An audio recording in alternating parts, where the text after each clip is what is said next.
Virus. কারো দিনের মধ্যে যদি তাকওয়া থাকে, সেই মানুষটাকে আল্লাহ তাআলা বদ আমল থেকে কুদরতি ভাবে হেফাজত করবেন।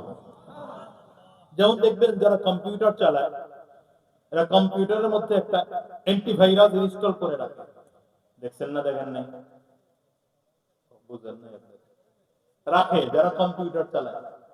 আবার আপনারা ডাক্তারের কাছে গেলে দেখবেন ডাক্তার একটা ঔষধ দেয়, এর মধ্যে খুব সিরিয়াস রোগী হলে অ্যান্টিবায়োটিক ডোজ দেয়, দেখি না? তাকওয়াটা হলো অ্যান্টিবায়োটিক ডোজ। ঔষধে অ্যান্টিবায়োটিক ডোজ কেন? শরীরের মধ্যে যদি কোনো জার্ম থাকে, যদি কোনো পয়জন থাকে, যদি কোনো সমস্যা থাকে, ভাইরাস থাকে, অ্যান্টিবায়োটিক খাইলে ওর চাপে জার্ম শরীরে টিকতে পারে না।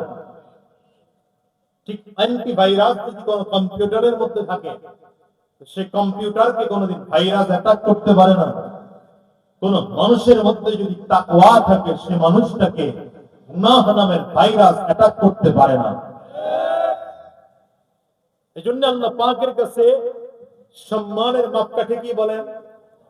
আরো জোরে বলেন, তাকওয়া। আমাদের কাছে সম্মানের মাপকাঠি হলো যার টাকা বেশি সম্মান তার।